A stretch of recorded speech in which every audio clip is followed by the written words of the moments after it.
Who would win in a food eating competition? An average-sized otter, beard meets food, or the three of us combined?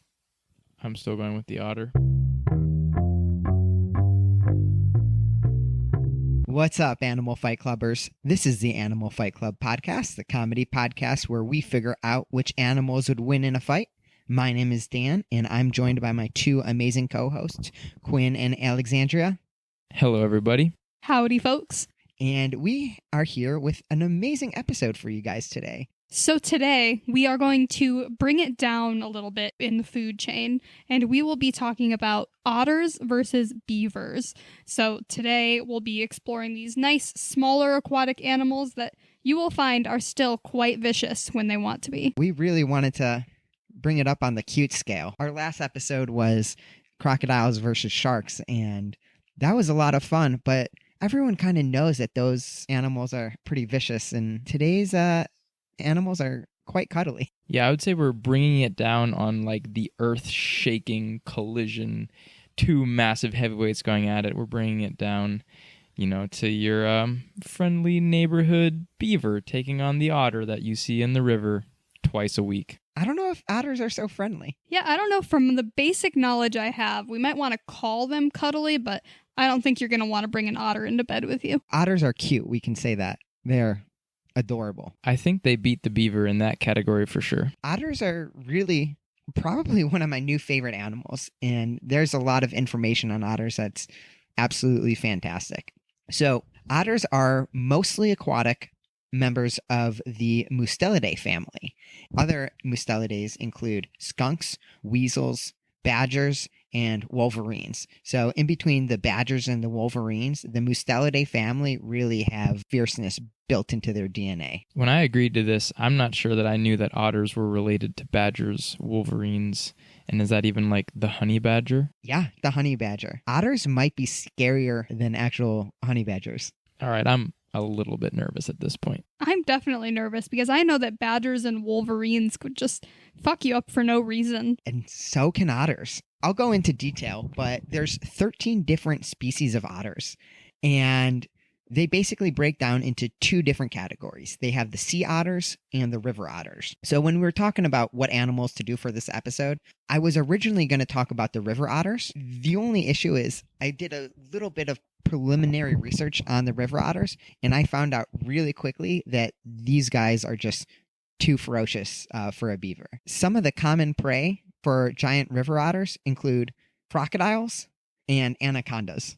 Yeah, I do not think that the beaver would be beating a giant river otter based on that statement, but we'll see what happens with the sea otter. I sure appreciate you taking it easy on us. Absolutely. I went ahead, and for this episode specifically, I'm going to be talking about sea otters only. So the first thing I'm going to talk about is how big sea otters are. Sea otters are the largest of all the otter species, and they're actually the largest of the entire weasel family. So they are larger than wolverines and honey badgers. Do you know how big a sea otter gets? Like, do you have any idea in your mind? I actually saw them recently at the aquarium in Atlanta, and they weren't small. They're huge. The males can weigh in between 80 to 100 pounds, and they can be 4 feet in length. It's like a small human. Yeah, they're huge. And the females, they get a little bit smaller. They usually range in between the 40 and 70 pound mark, but still, these guys are pretty big. In comparison, most of the other river otter species are about 30 pounds a pop, so almost 3 times the size of traditional otters. And they are super cute. So what I did is I got a couple pictures for you guys to show you how cute these things are. Oh, that's not fair.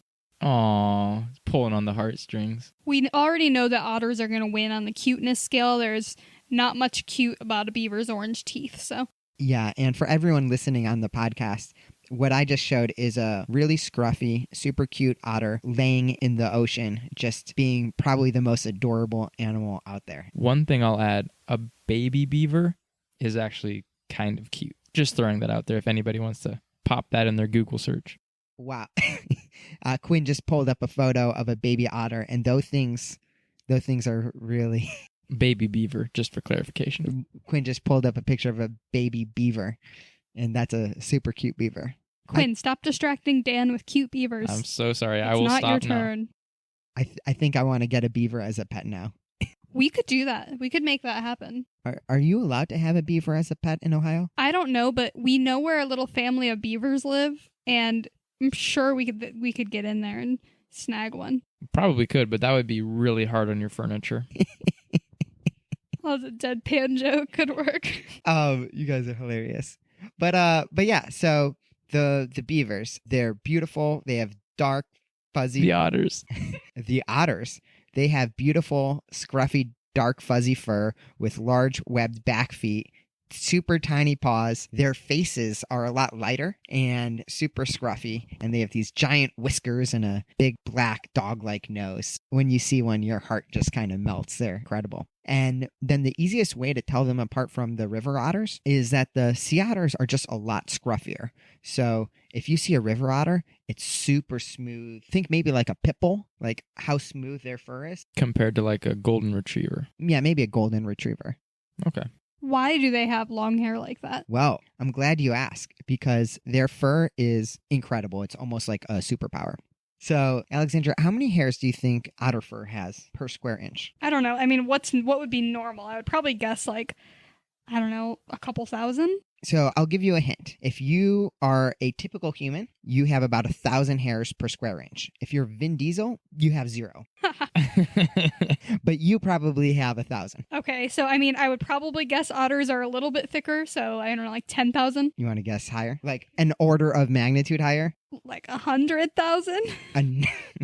A million. So otter fur has 1 million hairs per square inch. That is insane. I can't really even picture that. Like if that was a forest, I don't think you'd be able to like even push through the trees. Yeah, it's an insane amount. And it literally makes the otter fur essentially waterproof. So what happens is the otter hair is barbed, right? So the hair gets matted together through the barbs and it creates these air bubbles. It literally stops water from touching the otter skin. That is incredible, especially with just being made out of fur. Like, I don't know, I picture materials like that basically having to be plastic because that's the only way that humans can do it. So that's pretty insane for fur to be that thick. Yeah, I never really think of fur as being like waterproof. Do you know if there's any other animals that have that thick of fur? So sea otters are the #1 thickest fur out of any animal in the entire world. It's if you go like ice diving, you'll put on an ice suit, which creates a layer of air that separates the water from you. Otters have that like built in. They are the #1 most fantastic fur in the world. But it's not like blubber. No, it's not like blubber at all. So that's actually a really interesting point. Sea otters are the only aquatic mammal without blubber. And that's why they've evolved to have the fur that they have, because they need to stay warm. And it's actually been proven that otter fur is a better insulator than blubber. Wow, that's really interesting. I have one last question on this. Who is counting? Little Chinese kids in a sweatshop. Oh boy. Okay. See, Dan, here I thought you were over there in a lab doing some microscopic counting. That's a lot of counting. I don't think my math goes that high. But yeah, so the otter fur is actually so good. It's almost like their Achilles heel. It almost led to their downfall and their extinction. So back in the early 18th century, there were estimated to be about 300,000 sea otters living on the Pacific coast. Just to like backtrack, sea otters live everywhere on the Pacific coast, all the way from Santa Monica all the way up to the Alaska, across the Bering Strait, and back down onto Japan and the Russian coastline. So they're all over. But in the 18th century, there were 300,000 living on the Pacific coast. And the fur trappers started realizing how good their fur was. They wanted that 1 million hairs per square inch. And they started hunting them throughout the 18th and 19th century. And they ended up being hunted so much that they literally put sea otters on the brink of extinction, to the point where there were only a few hundred left in the world. Luckily, they started getting protected in 1911 with the International Fur Seal Treaty, which was a treaty in between Russia, Japan, USA, and Great Britain. They were able to come together for the protection of the sea otters, and then they got even more protection in the 1970s with the Endangered Species Act. It's really amazing what policy can do if you make the right policies to do things like protect extinct animals or animals going extinct. What is the population of otters now? It's a lot higher. So southern sea otters still only have a few thousand left, but the southern sea otters are basically the ones that live on the California coastline. the vast majority, about 90% of the otters, are living in Alaska. So sea otters are still considered endangered, but they're not on the brink of extinction like they used to be. So it's been a big improvement. That's really incredible. And of course, for all you history buffs out there, 1911 is obviously only 3 years before the start of World War I. So to think that those countries were coming together to agree on something. I don't think Japan was in World War I, though, and Russia, I think, was on the side of the U.S. So the point of the story is it's still great. We'll edit that out. Yeah. That's a good point. But the point of the story is that they used to be on the brink of extinction, and now they're still endangered, but they're doing a lot better than they used to be. If you see a sea otter, do everything you can to protect it. We highly encourage all sea otter rehabilitation efforts. Is that the right term? I think so. And this feels like a good time to say, Fuck poachers. fuck poachers. Fuck poachers, yeah. Poachers hunting sea otter fur, not worth it, man. If you want a dry suit to go ice diving, you don't need otter fur. We have some great synthetic materials these days. But yeah, so like I said, there's a lot more living in Alaska, and we got to do everything we can to protect the otters. But one of the reasons we need to protect them, too, is that they are a keystone species. A keystone species is considered one of the most important species in an environment. So without the sea otters, everything else goes to shit. Interesting. I know of a few other animals that are that, but why is a sea otter that? I'm so glad you asked, Quinn. So a sea otter is considered a keystone species because of the amount of sea urchins that they eat, actually. And that's super important for their ecosystems because the sea urchins eat a lot of kelp, and kelp is super important for the local seashores and sea lines because kelp is like an underground forest in the ocean. So if the sea otters aren't there, essentially what's happening is the sea urchins will overrun the kelp fields, and the underground or underwater forests in the ocean basically start to get deforested. So was there a big issue during when sea otters were, I mean, they are endangered now too, but when they were heavily endangered, was there an issue with like kelp going extinct as well, or how did that work? You know, that's a really good question, and I didn't see any research into it, but I would imagine that if the sea otters are almost gone, it would have a lot of downstream negative effects. Interesting. And I also imagine in 1911 there probably wasn't as good of studies about the underwater world, so Yes, it probably they were wouldn't have been just known. discovering submarines at the time, so Yeah, I don't think people cared about the environment in 1911. it's unfortunate. We care about the environment now, though. But yeah, so sea otters, they eat a lot of sea urchins, but they eat a lot more than sea urchins. They'll pretty much eat about anything they can get their hands on. I didn't realize it, but they have one of the fastest metabolisms in the animal kingdom. Question. When you're hungry, Alexandria, how much will you eat? A plate. When, in terms of like pounds, how much would you say Alexandria eats? Alexandria? How much would both you and her? Well, I would say Alexandria could eat like maybe a pound of food when she's really hungry. I feel like I can do better than that, but I really don't even know what a pound of food is, so Like think like a pound of meat on a hamburger Okay. or something. I That's couldn't do that. substantial. Yeah. And at this point in my life, I probably can only do about the same, but I did at one point in my life, I was able to put down like a pound and a half of burgers on a cheeseburger along with fries and another so side. proud of you. So This is just- definitely something to brag about. I want everybody to know that. I've eaten a whole large pizza by myself too. That's impressive. So otters, they will eat up to 25% of their body weight in a single day. That's unbelievable. They've got me whooped. They must spend all of their time eating to do that. They eat a lot. So I actually compared that to world record competitive eating champion Joey Chestnut. Do you know who Joey Chestnut is, Love Joey Chestnut. Alexandria? No, I do not know who Joey Chestnut is. Joey Chestnut is the world record holder. He is the guy that eats all of the hot dogs on July 4th.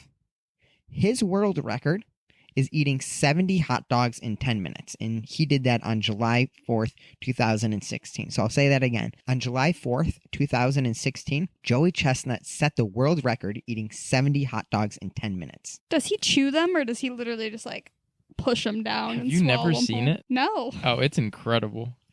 It's wild. There is some chewing, but he kind of looks like a duck. Like not really, just kind of like swallowing. That sounds absolutely disgusting. Are they cooked or are they raw? I bet they'd go down easier uncooked. Oh, I think they're cooked. So they are definitely cooked. I think that they would not be. He he would probably get salmonella. No, you can eat, because hot dogs are smoked meat. I mean, they're not much of meat, but hot dogs are like pre-cooked, so you can eat them straight out of the package. Well, he eats them hot, I believe. But what he does do that's really weird is he eats them with water. So he dips the buns in the water to go down quicker. Wait, so it's 70 hot dogs in buns? Yes, it's insane. It actually, I don't understand how the human stomach expands to hold. How is it even possible that a human stomach can hold 70 hot dogs It's and not. the bun? Well, he literally looks like a pregnant lady. Like, right after, like, he looks like he has a baby. How big are babies when they come out? Not that big. Not as big as 70 hot dogs. Well, maybe. Babies are 7 to 8 pounds, I would say, on average, around there. How much does 70 hot dogs weigh? According to Nathan's Hot Dogs website, his 70 hot dogs weighs 15 pounds. Oh my god, So he has that's to take two the babies. he has to take the most massive shit the next day. Can you imagine a 15-pound shit? Do you think it's just like 70 hot dogs coming out? Like, is it as long as 70 hot dogs? How many How many times do you think he has to flush the toilet? I would not want to be his plumber, I'll tell you that.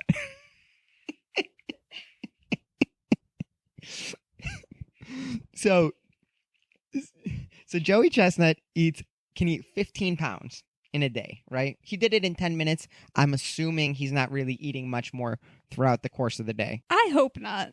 But Joey Chestnut, he weighs 225 pounds. So that 15 pounds of hot dogs is only 7% of his body mass. That's crazy. And sea otters would be eating 4 times that. Yeah, sea otters eat 25%, 4 times as much as Joey Chestnut on his world record day. That's insane. So you said they have really high metabolisms. Are they, because they don't have blubber like a lot of these other aquatic animals that you talked about. So are they moving around constantly? Are they very active? What's happening to make them be able to eat this much? They are just always moving around, and they're very fast and agile, and that's just how their metabolisms work. I would like to be an otter. Yeah, I bet a lot of women would. But yeah, I compared that to ourselves too. So do you remember, for the audience, me, Quinn, and Alexandrea, and our other friend Crystal, hey Crystal, we did a eating contest a couple months back just to see who was the biggest eater.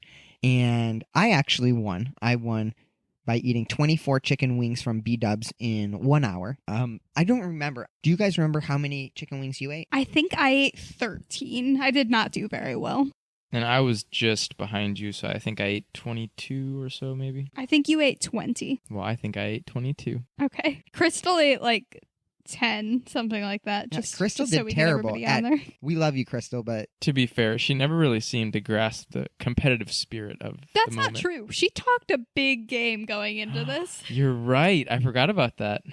Crystal, we might have to get you on here so you can explain yourself to the audience. She has no way to defend herself right now. Crystal will bring you on the next episode. But yeah, so I did the math on our eating contest. The average chicken wing weighs about 2 ounces when cooked. That means that me as a winner of our competition, that means that I ate about 48 ounces or 3 pounds of chicken wings from B-Dubs.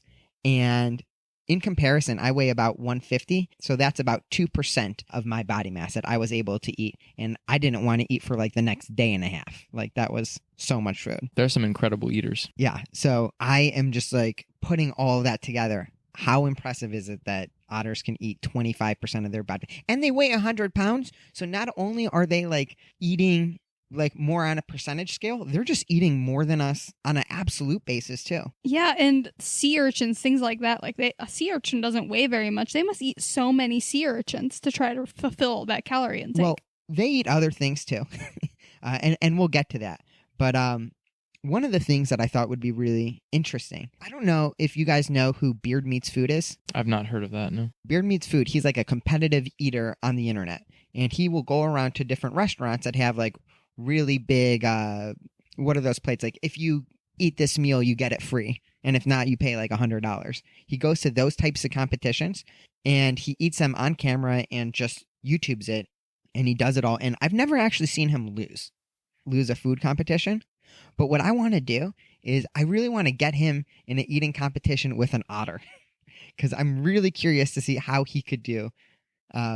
I would have to say there's no chance that he has it beating an otter. If a 100-pound otter is eating 25 pounds of food in a day, like I don't think humans are capable of eating even close to But that. what if in a it was day. like a 50-pound otter? Well, then that could be a possibility. I'd say there's a slim chance.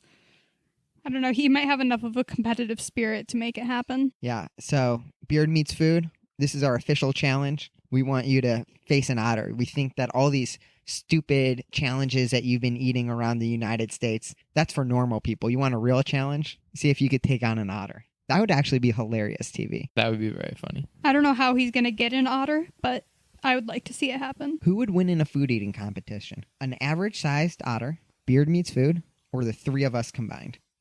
I'm still going with the otter. Yeah, it still sounds like the otter's going to win. A 50-pound otter would still be eating like 11 pounds of food per day. We might be able to get there between the three of us. I think that if we had 11 pounds of food in front of us, we could force it down. Yeah. Well, how do you guys feel about seafood? Love seafood. I like seafood. Yeah, so sea otters, they live their whole lives in the ocean, so they're almost eating exclusively seafood. So in addition to the sea urchins, they're eating crabs, mussels, birds, giant octopus, and even horn sharks. All right, so they are getting that caloric intake from things other than the sea urchins. That's good. I actually have this picture of a sea otter eating a horn shark, and I wanted to show you guys.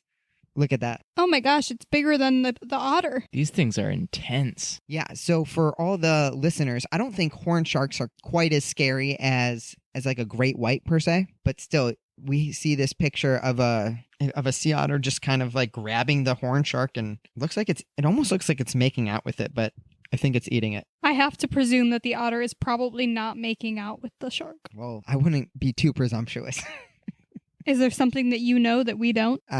Yes, there is, and we will talk about it in a little bit. Sounds good. But basically, otters like otters, but otters like other animals too, so. Very interesting. Okay. That is unusual in the animal kingdom from what I understand, so. Not unusual for otters. But yeah, so we talked about their food. The next thing that I really want to bring up is kind of their agility in the water, because they are quite agile, and their hunting style shows off a lot of like amazing skills and agility. So in terms of showing off their skills and displaying their water prowess, the first thing I want to talk about is how good of swimmers and divers these guys are. Otters, they swim at about 9 kilometers an hour or 5.5 miles per hour, and that's roughly the same speed as Michael Phelps. So every otter is a gold medal winner swimmer. And in addition to swimming really fast, they're able to dive for over 5 minutes long and up to depth of 250 feet. Wow.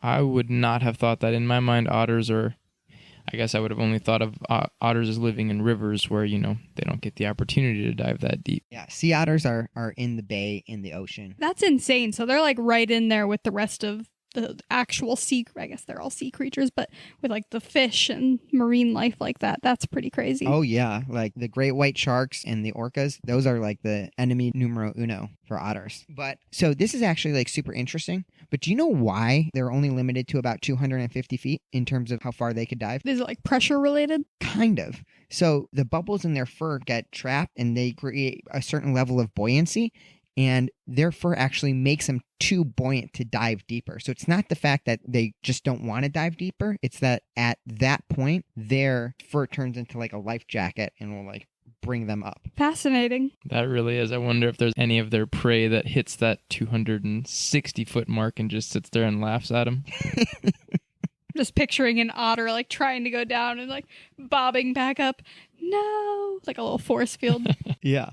And then, like I said, 250 feet, 5 minutes, that's a lot. But do you know what some humans can dive at? I mean, I know that people can dive to impressive depths, but I would not think a human is capable of matching that. I don't know. I've watched a documentary once on free divers, which like they dive without scuba suits, and they get to some pretty insane depths, but I'm not exactly sure what. 250 feet? It's been a long time, but they get really deep. So humans, a well-trained human is actually super impressive and is actually a better diver apparently than an otter. I looked at what are the most impressive diving feats by humans. A 30-year-old New Zealander named William Truebridge proved that he can actually dive further than an otter when he dived 396 feet without any assistance in a dive that took him 4 minutes and 10 seconds. That's insane. So did he use something to pull him back up, though, or was he actually just like dove straight down? Because I know when I had watched the thing, it was like they used something to help drop them down and then something to pull them up. My understanding is that he swam down and then swam right back up. 396 feet. That is unbelievable. It would have to be so cold and your ears would hurt. That sounds like not my dream. Yeah, it sounds painful. And then in terms of holding your breath, Alexandria and Quinn, you two are both good swimmers, right? No. No, Oh, you guys are bad swimmers? Yeah, we're both pretty pathetic swimmers. less than average. Quinn is like a really bad swimmer. I'm like a below average swimmer. Well, how long do you guys think that you can hold your breath for? A minute. Yeah, I would say I'm around the same. So most people can hold their breath about 30 seconds to a minute. That's most people. What do you think the world record is? I actually think I know. Isn't it really? Is it like a half hour? I don't know that's a half hour. I thought it didn't what's that magician's name? David Blaine? David Blaine. Didn't he do one where it was like 17 minutes maybe? According to the website that I went to, and this might just be for freedivers, but the longest time for holding your breath underwater belongs to a guy named Stéphane Mifsud of France, who held his breath for 11 minutes and 35 seconds. That's crazy. I mean, that is still so long. So basically, in extreme outlier situations, humans can actually be better swimmers and better divers than an otter. However, those are, like I said, extreme outliers. And Okay, I just have to correct you because I did a quick Google search here, and the longest time breath has been held voluntarily is 24 minutes and 37 seconds, achieved by Budimir Sobat in Croatia. But is that just holding your breath, or is that? I think that's not underwater. So I think yours might be like the underwater record, and then this is like the above water record. how would you hold your breath above water? Just like that. How would you know that the person's not cheating? Maybe you put That's a a bag fair over their head. question. Yeah, that sounds weird. But underwater, at least one person can hold their breath 11 minutes and 35 seconds. That is crazy. So basically, otters are great divers, and when they're diving, they're usually diving to go pick up clams and mussels and crustaceans, basically anything that they can find on the sea floor. Oftentimes, that requires a lot of digging, which allows them to utilize their strong forearms. And then when they come up and they eat the clams, the way that they eat it is actually super iconic because they are one of the few animals that have actually learned to use tools. Otters will lay a large flat rock on their bellies and use it as kind of like an anvil, and they'll slam the shells onto the anvil, crack them open, and then eat them after they're freshly cracked. That's amazing. That's so hardcore. They put it on them and then crush it on the rock. They put it on their bellies. Is this while they're floating the whole time? They're basically always floating. A lot of sea otters never actually touch land. Whoa. Never? Yeah, so some sea otters will go on land, but a lot of sea otters will never go on land their entire lives. Interesting. Yeah, in my mind, I definitely have them going and spending a significant amount of time on land. So they're almost more like a seal. In my mind, those seals like hang out on rocks and stuff all the time. So I don't know. Do otters not? Do they not do that? Not really. They walk really kind of awkwardly on land.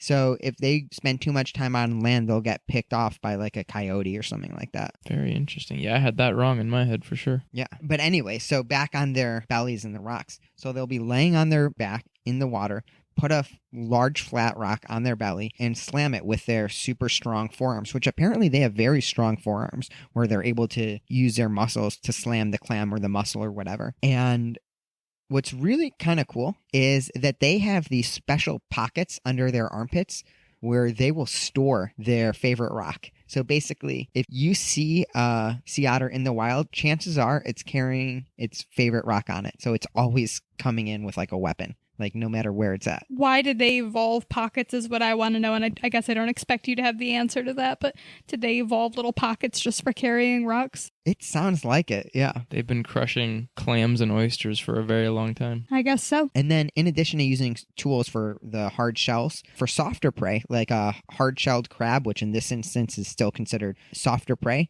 they can just bite right through it. They have a strong bite with a 80-pound bite force. Wow. I mean, it's nothing compared to like a great white shark, but that's pretty insane. Yeah, it's not a great white shark, but it's strong for what it needs to be. And their teeth are really strong too. When it comes to the hardness of teeth in mammals, The hardness comes from these little tiny crystals of calcium phosphate, and those crystals are separated by layers of protein-rich gel. Humans have about 14 layers per millimeter of this substance, which gives human teeth its durability. Otters have 19 layers, and that gives them apparently about 2.5 times more durable teeth than humans do. That's some good research right there, Dan. Yeah, go otter teeth. They don't need to go to the dentist as often as we do. And then their final deadly weapon is their claws and their paws.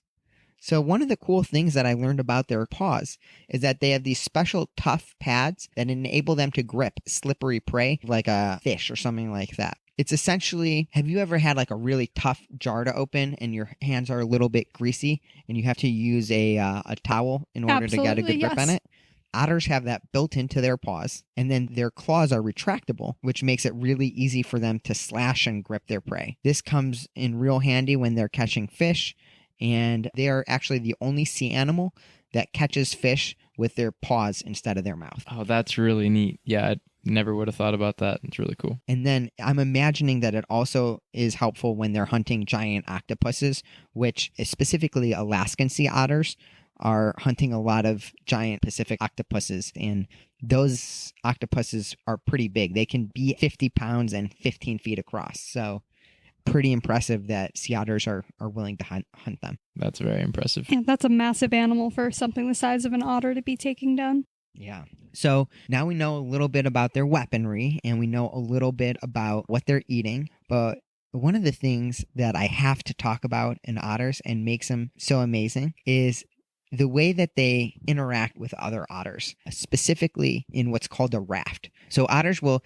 tend to get together in groups and sleep together in the water for safety. And when they're doing this, they actually hold hands, which is super cute. So if you've ever seen otters holding hands, sleeping, some sort of images like that, that's a real thing. The biggest rafts have been as big as 1,000 otters big. Oh, that sounds like the cutest thing I've ever seen in my life. That sounds super cute. Yeah, so if you can imagine 1,000 super cute, cuddly otters holding hands together, it's pretty amazing. And then in addition to holding hands, a lot of times they'll tie each other up with kelp to help out as well. So we were talking about how kelp is very important. One of the things that otters do with it is tie themselves together. So is this like a safety thing, or is it something to protect themselves from predators, or what? Why do they do it? Yeah, it's mostly a safety thing, but it's also kind of interesting. If you see a raft, you can pretty much be assured that all of the otters in the raft are all of the same sex. So it's almost like private boys' school and private girls' school. The girls will get a raft and the boys will make another raft together. Do scientists know why they do that? I'm not sure, but they do it, and it's just pretty interesting. Don't ask questions, just enjoy it. Exactly. And like I said, males and females, they tend to stay separate, and they really only come together to mate. But they do mate all year round, and as cute and as amazing as otters are, mating really tends to bring out the worst and most aggressive nature in otters. And I would say, in terms of mating, otters are not nice lovers. Oh boy. Yeah, oh boy. So, first off, they'll become very territorial and they'll fight viciously with other males over mating territory and female selection. That's not so crazy. I feel like humans do that too. I feel like a lot of animals do that. They like to have a lot of mates. Who doesn't? Right? Nothing wrong with that. Yeah, nothing wrong with that. But I guess the first red flag in the bedroom when it comes to otters is that oftentimes during sex, the male otters will bite the female's nose and hold her head underwater. I would call that a red flag. I would call that a red flag for sure, and this is not consensual. Unclear? Yeah, I mean, some people might not call that a red flag, and that's okay, but... Yeah. So maybe we'll just leave that a red flag for now. You got anything else? Yeah. Yeah, okay. It gets worse, but just so you know, if you ever see an otter with like a bruised or beat up face in the wild, it's probably a girl, and it probably just scored. That's pretty messed up. Okay. And I guess I don't know how to say this in like not like the most terrible way possible. But a lot of times male otters will get really aggressive and they'll try to mate with baby seals. and kill them in the process. Okay, that is definitely beyond a red flag. I don't really have words for that. We might just have to flow on past that. That's absolutely awful. And it gets worse. Oh, I don't know if I can handle much more. We might need to put a trigger warning at the beginning of this. Trigger warning. But like I said, a lot of times male otters, they will get really aggressive and they'll try to mate baby seals, oftentimes killing them in the process. But it gets worse because a lot of times they'll keep that dead carcass for up to weeks at a time and continue to mate with it. Oh, yeah. That's the nail in the coffin. There we go. That has to be one of the worst sexual things in the animal kingdom. I don't know that I've heard of something that quite tops that. That's one of the worst things I've heard. I mean, I've heard like insects do some terrible, terrible things, but like as far as like mammals or larger animals, I've not heard anything. But those ones like spiders that eat their mates kind of have a purpose, like they're protecting their own eggs to, like, I don't know, there's some evolutionary purpose. There is no evolutionary purpose to that. That is a great point. Yeah, it's otters are fucking crazy in that sense. They got the bestiality, pedophilia, murder, necrophilia, all of the bad philias. Sounds like they might need a intervention. Otters need an intervention. We need to help you otters, specifically you male otters that are just really horny. So this is why they don't come on land. They know they'd probably get thrown behind bars. Yeah, we're going to have to throw them in an otter prison. That's utterly terrible. Maybe part of the reason they're doing that is because they're angry that their penises are shrinking. What? Yeah, so I read a study that shows that apparently otter penises are shrinking as a result of pollution in the water. And the same pollution that's causing otter penises to shrink is also causing a decreased sperm count in humans. What is it? Like, what pollution is causing it? The pollution chemicals are called endocrine disruptor chemicals, or EDCs, and they are oftentimes found in plastic bottles, metal food cans, cosmetics, and pesticides. So the point of me telling you this is save the ocean. Let's recycle and let's not throw all of our waste in the ocean because it's causing otters to have smaller penises and for humans to have decreased sperm count. But if you're looking for a way to decrease your sperm count, here we are. I feel like that is not a reliable birth control method or anything like that. Oh, we need something to keep men under control. Can you imagine if guys started like saying that? They're like, oh, babe, I don't need to put on a condom. I just went swimming in the ocean. I got some EDCs. Drank some microplastics. Nothing's going to happen here. Alternatively, you could just go on a couple bike rides. Yeah. But yeah, so that's how they are in the bedroom. Luckily, for as bad as otters are in the bedroom, the good news is that the moms in general tend to be very attentive and very high quality moms. So that's a good thing. The guys are kind of dicks, but the girls are A-okay. Sounds like another species I know. What species is that? We can just infer. Definitely not humans. Human males are Top notch. tier. top tier. But yeah, so about 25% of pups, a baby otter is known as a pup, about 25% of pups make it past their first year of survival. And that stat might sound bad, but it's actually pretty good for the animal kingdom. So in comparison, lions, only 1 in 8 make it past their first year. Crocodiles are only 1 in 100. And only about 1 in 1,000 turtles actually make it past and survive their first year. So otters do a pretty good job of taking care of their young. And one of my favorite facts about baby otters is that when they are born, their fur is so dense that they actually cannot dive. They are completely buoyant. They can't go underwater. They have to wait until they get their adult fur before they're able to start diving in the water. That is adorable. I'm just adorable little baby otters stuck on the surface of the ocean. What an adorable image. They're super cute. And they'll stay with their moms for about 6 to 8 months to learn all of their survival skills. And then they're kind of like off on their own. One of the things that they do when they are young also is that they love to wrestle. Wrestling helps them practice for potential threats, gets them stronger, lets them potentially ward off any animals that might want to attack them. And they do actually have some animals that want to attack them. They're powerful.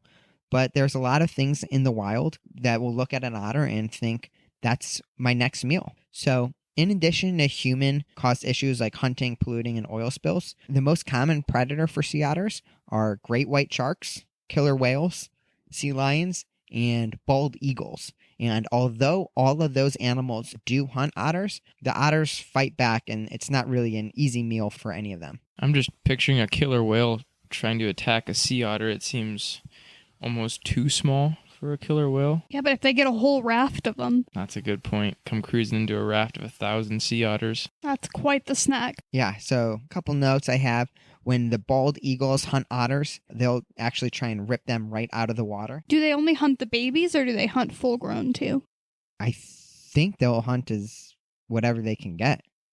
I mean, I would assume that the smaller ones are easier meals, but bald eagles are big. They can do some damage. I wonder if bald eagles could pick up small children. I do know that I think it's in Oregon that they have a decent amount of owl deaths where owls will come and kill humans. And like full-grown humans too. Oh, what? Is it? Are you making this up? No. I'm not making this up at all. I mean, Owls? Dan, I believe you, but Killing full-grown humans? Yeah. So what they'll do is the owl talons are very strong, and they will just kind of impale the human's head. Oh my gosh. I think Alexandria is looking this up right now. I am. And deaths are extremely rare, but they do tend to attack. Okay. Well, next time I see an owl eyeing us up on the side of the running trail, I might turn around. Especially in Oregon. Did I get the location right? Are the killer owls in Oregon? I didn't see anything specific to Oregon. I listened to a podcast like a couple years about it, and people were wondering how this guy died, and they thought that it was a... It says near Portland, there's been several recent owl attacks. Not kills. They don't seem to kill them, but they definitely seem to dive bomb and protect their territory. Dang. I have a whole new reason to be terrified of birds. So owls on the next episode? I think so. I think so. And then, so they'll get attacked by bald eagles. They'll also get attacked by great whites. But it's kind of sad because when the great whites attack the otter, they'll take a giant bite, but they don't actually like the way the otter tastes because it has no blubber. And they'll just kind of swim away and leave them there to die. So not really the most pleasant sight. And then, like I said, they do try and avoid land because they are extremely awkward and clumsy on land. But when they do go on land, they will potentially fall victim to any sort of land predator. So maybe that's why so many sea otters spend their entire lives in the water. And then the last thing that I wanted to talk about with otters is kind of the way that they're depicted in movies and TV. I found a handful of different movies and TV shows that had sea otters, and I actually went down and I graded each one about how accurate their portrayals of sea otters were. So, you ready for this? I am very ready. This should be good. Cool. One TV show where they feature otters was in South Park. There was an episode called Go God Go. It was season 10, episode 12. And this is an episode where Cartman goes into the future. And there is a war between the United Atheist Alliance, the Unified Atheist League, and the Allied Atheist Allegiance. Which one of those are you in? What's that? Which one of those are you in? Well, apparently I would be in the Allied Atheist Allegiance because that is the one that is run by an exclusively militant sea otter group. Oh, nice. That's the one I would choose too. And they go through this entire debacle where they're fighting each other. But the South Park writers did some decent things depicting sea otters, but then they did some things that were not so accurate. So the things that I think that they got right were that the sea otters in the show do slam clams on their tummies. That's very common. So that was like a good point for South Park. The other thing that South Park did well, and they did better than every other depiction of sea otters, is that they showed the correct amount of scruffiness in their fur. So good job, South Park. The inaccurate things that they did were, one, all of the sea otters are always on land. That's not really a real thing. Also, sea otters don't ride ostriches in real life. That is something that happened on the show multiple times. I'm pretty sure that I could see sea otters riding ostriches. Just because you haven't seen it doesn't mean you can't believe it. That's a great point. Well, yes. And then sea otters also don't use laser weapons or fly spaceships, at least not yet. Maybe one day they will. But my grade for the depiction of otters in South Park, you want to guess what I would give them? A 6. I did it on like the ABCD scale. I feel like we're in like the D to C range here. I gave him a D plus. Okay. I gave him the plus because of the scruffiness and the fact that they talked about slamming clams on their tummies. And you gave him the D because you feel bad about the shrinking penises. Yeah. Another show that featured sea otters was Finding Dory. And in Finding Dory, they did a lot of things right. The otter appearance was quite accurate. They showed a good amount of cuteness, which was also very accurate. And they cuddled a lot in Finding Dory. And that's also fairly accurate to otters in real life, too. They hold hands. Also, in terms of location, the location was spot on. They were in the right place. And then the only thing that they kind of got wrong in Finding Dory was that the otters were on the same truck as an octopus. And I feel like if that were real life, they probably would have tried to eat the octopus. So I'm going to give that one A- for realism. Yeah, that's very impressive. And I think, I understand why they didn't, on the kids' movie, want the otter to, off the octopus. We could probably bump it up a little bit. I mean, in the original Finding Nemo, the sharks don't eat fish. So I think that we're probably okay to call that an A. Okay, we'll up the grade from an A- to an A. Good job, Pixar. And then, have you guys ever seen the movie Surf's Up? Is that with the penguins? It is with the penguins. Yes. Yeah, so Surf's Up is a 2007 animated movie about surfing penguins starring Shia LaBeouf and Zooey Deschanel. And there is a sea otter in this movie. It's voiced by James Woods. And in the movie, it spends a lot of time on land. Not accurate. Reggie also spends a lot of time grooming his hair. That is accurate because otters do spend a lot of time grooming. They unfortunately had kind of the wrong coloring. That's not how sea otters really look like. But what was accurate is that they had about the right location. They're in Penghu Island, which seems to be somewhere in like Asia. And sea otters do live in Asia. So I graded that a B-. So pretty good job for Surf's Up. That's respectable. And then for Zootopia, I didn't give Zootopia a rating because Mr. Otterton is not a sea otter, but I just wanted to call out that that is one of the coolest sea otters in. Have you guys seen Zootopia? I have seen it. I have, yes. Yeah, so do you remember how ferocious he gets? No, to be honest, I don't remember much about that movie. He was a good villain, if I remember that correctly. Yeah, I mean, he wasn't really the victim, but... Well, isn't he the villain? Villain. Oh, he wasn't really the villain. So the villain ended up being the sheep. See, Quinn doesn't remember this movie but either. Isn't there like a scene where it's like they're in like a rainforest type setting or it's a heavily wooded area and he's like the bad guy? No, am I making this up? It's been a while. You're thinking about the leopard. Yes, I'm thinking about the leopard. Oh, So okay. there's another scene in Zootopia where Mr. Otterton goes crazy and is super ferocious. That was pretty accurate. So although it's not a sea otter, I did want to give Zootopia just a little bonus point for featuring the otter. So otters, pretty amazing. They're strong. They're fast. They can be vicious. They can be super cute. And they can be not cute at all. What are your opinions, Quinn? Well, when it comes to a fight between a beaver and an otter, I will say I am admittedly very nervous. But looking beyond that, I'm very impressed with sea otters. I learned a lot there, and I can see why you would consider them one of your new favorite animals. What about you, Alexandria? Yeah, they're definitely really cool creatures besides their sexual habits. There's nothing cool about that. We do not support any sexual habits of otters. Correct. Although we do want to do something about their shrinking penises. I am very worried about that and the other effects of pollution. But overall, I must admit I'm in the same boat as Quinn, but we'll see what kind of a fight we can put up here. Yeah, so does that mean we're ready to hear more about the beaver? I want to learn all about the beaver. Yes, you do. They are amazing creatures, is what you're about to find out. They really, really are. And in fact, Native Americans believed that beavers were the sacred center of the land because of their central role in creating rich wetlands that create homes for so many animals. So just speaking a little bit to their importance in their environment, but then also the way that they affect all the other beings around them. So they're Very fascinating creatures. Nowadays, I would say they're best known for their distinctive tails and those large orange front teeth. And of course, they're still well known for their ability You say orange? I did say orange, which we'll get into that a little bit more. And it's not because they're not brushing their teeth. But they're not brushing their teeth in the toothbrush sense. Correct. Crest, we need to get you as a sponsor. We support brushing teeth. That would be a great partnership. But not of beavers. Don't brush beaver teeth. And you'll learn more why here shortly.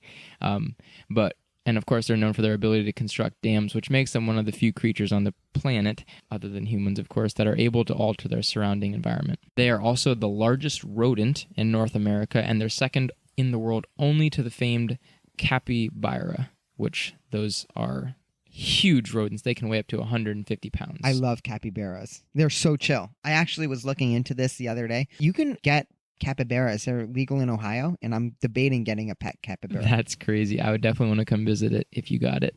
And then lastly, when it comes to the species of beavers, there are two species. There's the North American beaver, and there's the Eurasian beaver, which, as you might guess from the name, the North American beaver is here in the United States and Canada.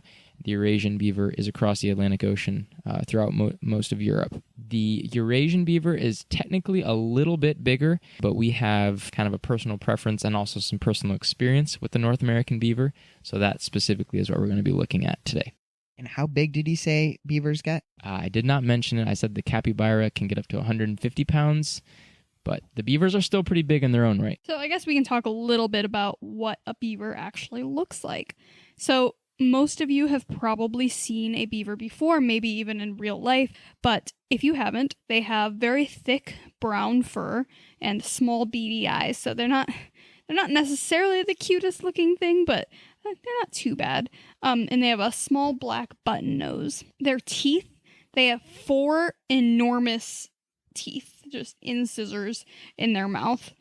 And of course, they have their iconic broad tails with that interesting pattern and very rough look to them. And they're actually a lot bigger than you might expect. I remember the first time that I saw a beaver in real life, I could not believe how large he was, or maybe she.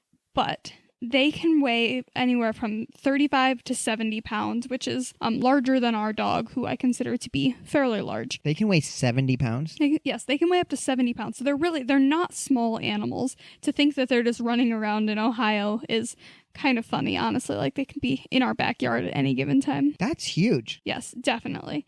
And that's like the size of a middle schooler. yeah, they're not small animals. They could probably take out a middle schooler for sure. The largest ever recorded was 110 pounds. Do you think a human could take a beaver?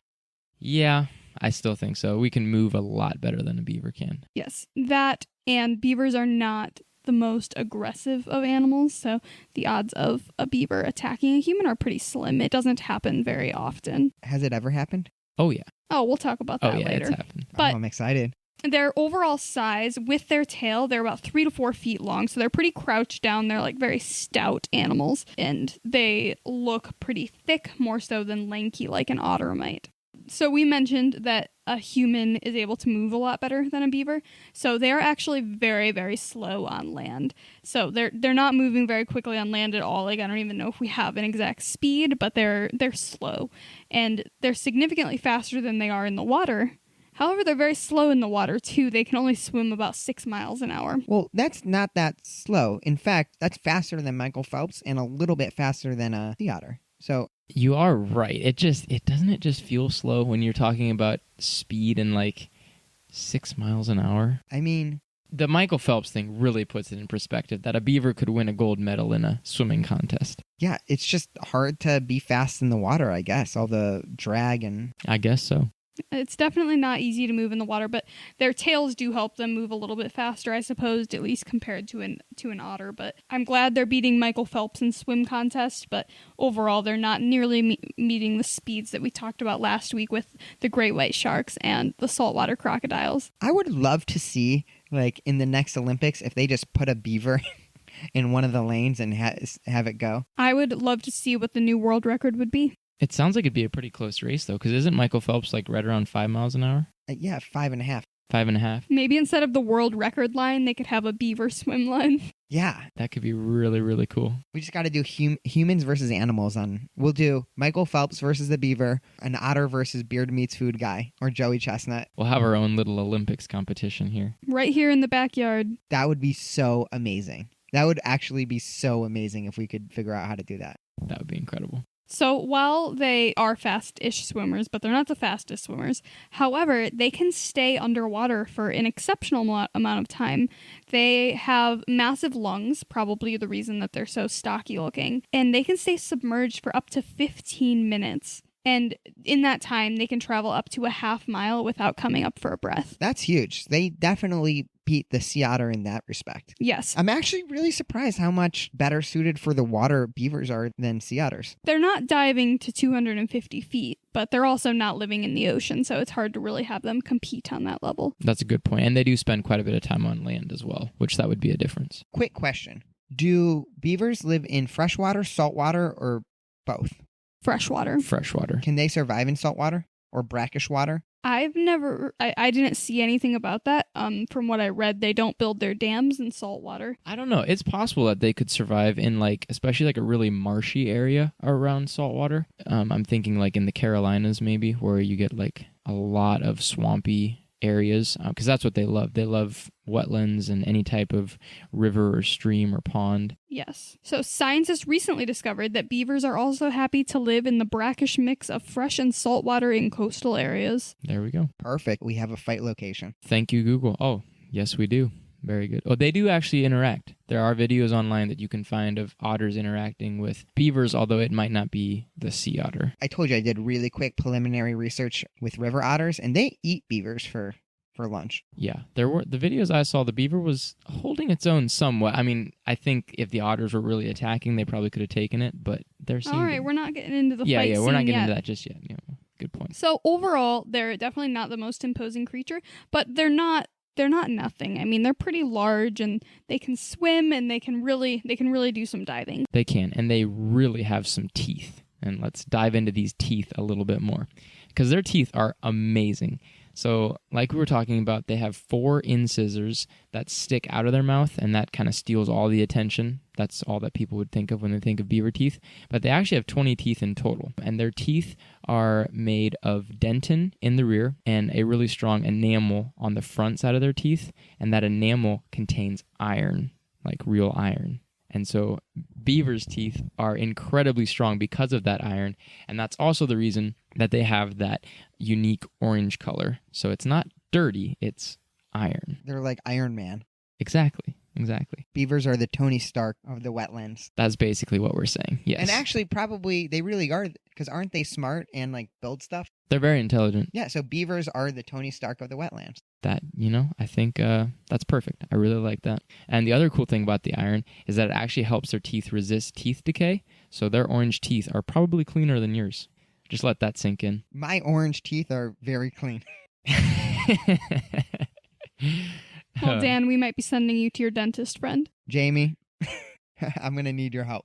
And these incisors, they're big too. On average, they're around an inch long each. So, that's on the top side of their jaw and on the underside. And then these teeth, like we said, are really strong. The roots of the lower incisors actually extend down into the beaver's jaw. So if you look up a picture of a beaver's skull, it's really fascinating to see how the teeth are really integrated into the actual skull itself. So they're very, very strong.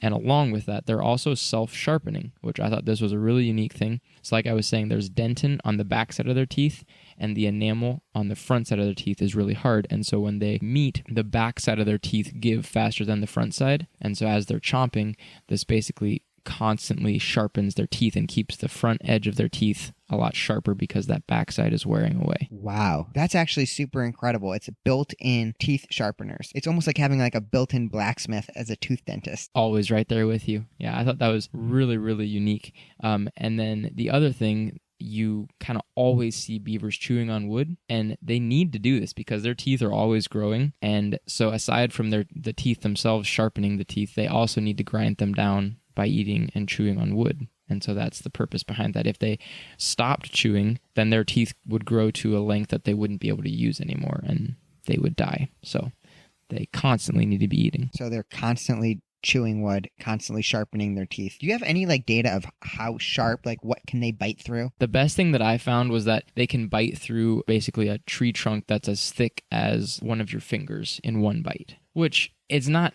super mind-blowing when you think of it that way, but it still kind of puts it in perspective how much wood they can actually bite through in a single bite. That's actually super impressive. I can't do that. No, I can't do that. No, I can't even bite through a pencil. So I feel like that would even be hard if I had like an axe, or it'd still require some force. It would require a lot of force behind it, and that was the other interesting thing. So their bite force is only 188 psi, which a human's is, help me out here, I think it's 120 to 150. Is that right? Yeah, that sounds about right. So technically they can only bite a little bit harder than us, but it's just because their teeth are so sharp and so strong that they're able to do that. or maybe we're just not trying hard enough. Well, we only have 14 layers of the calcium phosphates or whatever. Yeah, we don't have any iron in our teeth. I couldn't find anything about that. That didn't show up for me when I was looking into beaver teeth, but I wonder if there's anything to that for them as well. I mean, if you have iron, I think that's all you need. That's true. That's true. And while they have this vicious bite, they really don't prefer to use it on other creatures, and they will be pretty ferocious if they're defending their home or their territory, but if they're left alone, they're very docile and they're not looking to start a fight. Would they make good pets? No,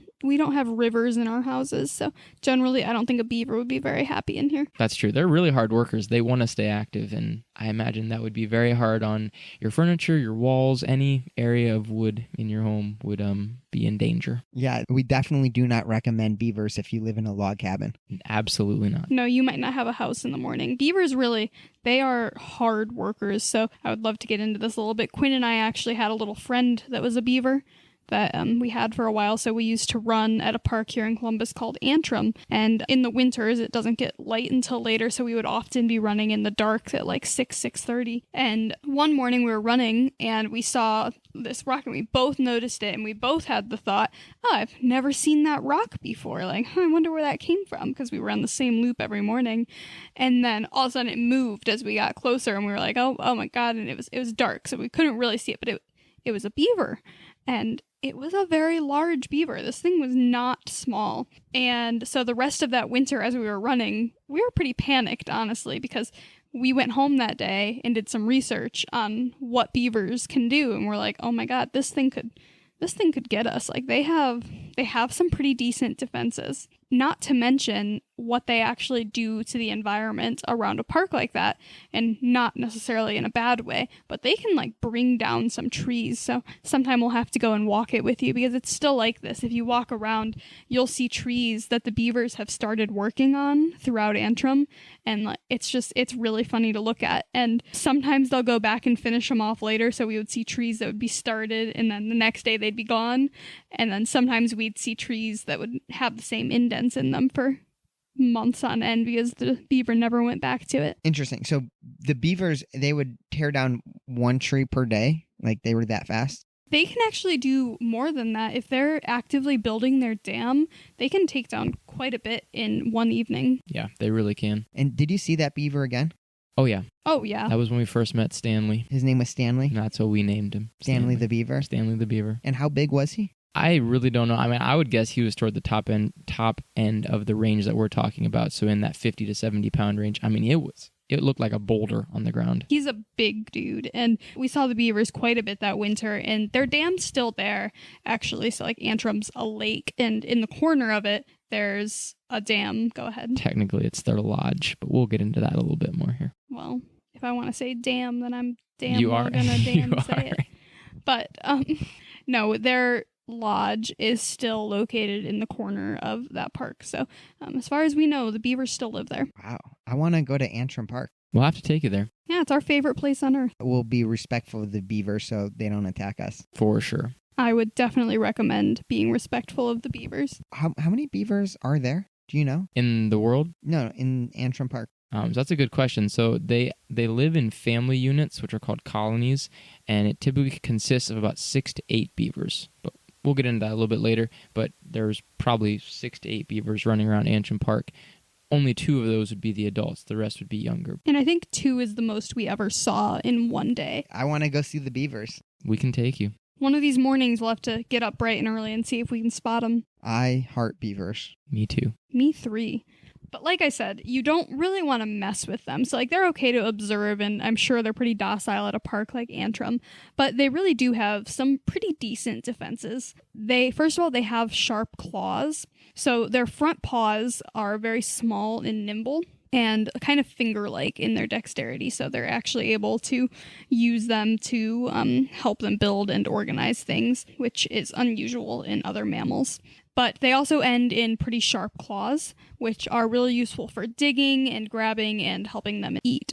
Also, they're pretty useful for self-defense for them. They're nothing too ferocious, but they are enough for them to get good slashes in and help a predator to get away. What would normally be preying on a beaver? Around here, probably like coyotes would be one. There's not a whole lot of natural predators in the regions. And would they prey on big beavers or only small beavers? Around here, it would primarily be coyotes, but actually across the United States, there's a pretty long list of creatures that will prey on beavers. Everything from hawks to brown and black bears, eagles, mountain lions, owls, wolverines, and wolves. The wolf seems to be the primary predator actually across, up into Canada and things like that. But there's a lot of animals out there that'll try and take a bite out of a beaver. Beavers must be pretty tasty. They really must be. Although I would think they're not with some of the oil secretion stuff they have going on. And we'll get into that. It's definitely very interesting, some of their special tastes and smells. But I actually remember, because people will hunt beavers now, and they will eat beavers now, and the most important part of when you eat a beaver is getting rid of its scent glands. Otherwise, it will ruin the meat completely. Scent glands like a skunk? No, more like just their anal glands, and they're part of their reproductive system from what I understand, and they have a very distinctive smell. So you're saying that if you're going to eat beaver, try not to eat the anal glands? Well, it's not unique just to beavers. Pretty much all animals have some type of scent secretion gland somewhere on their body. Yeah, I would say my anal. Exactly, yeah.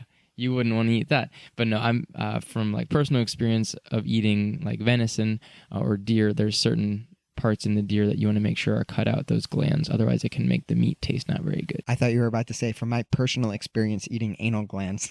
From all of our experience eating ass on the regular. Right. That's, is that a staple for you too? It is not. Moving on.